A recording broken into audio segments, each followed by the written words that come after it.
Xin chào các bạn, mình tên là Lê Phương, chào mừng các bạn đến với kênh YouTube Nature Việt Nam. Thì trên tay mình là lọ Nano Curcumin mà bên mình đang phân phối. Thì các bạn biết là Nano Curcumin nó có rất là nhiều công dụng đúng không ạ?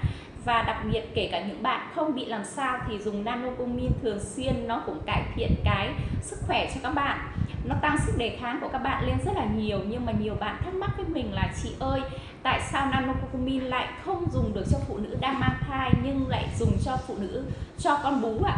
Các bạn biết không, khi mà phụ nữ đang mang thai ạ, thì khi các bạn dùng cái Nano Curcumin này nó sẽ gây co bóp cổ tử cung. Thì các bạn biết là nếu mà cổ tử cung bị co bóp với cường độ cao thì nó sẽ dễ đến cái tình trạng là sảy thai đúng không ạ? Thì khi đấy rất là nguy hiểm đến tính mạng của em bé. Cho nên là nhất là những cái tháng đầu, ví dụ từ 0 tháng đến 3 tháng thì các bạn biết là sẽ rất là nguy hiểm. Cho nên là mình khuyến cáo những phụ nữ đang mang thai thì không nên dùng. Nhưng đặc biệt nó lại rất là tốt cho phụ nữ sau sinh. Tại các bạn biết là sau sinh mà cổ tử cung co bóp ấy ạ, nó sẽ tống các chất nhầy và chất bẩn từ cơ thể của phụ nữ mới sinh ra ngoài ạ.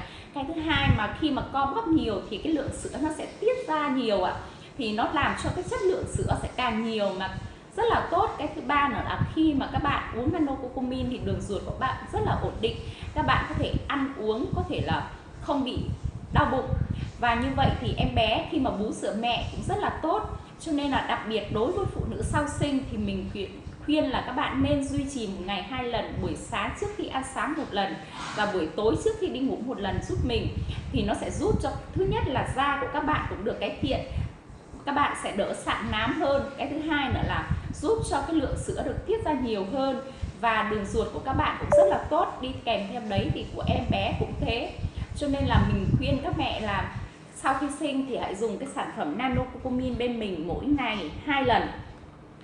Bạn nào cần tư vấn thêm thì xin liên hệ Facebook Thủy Phương Juliana hoặc số điện thoại 090 254 1977.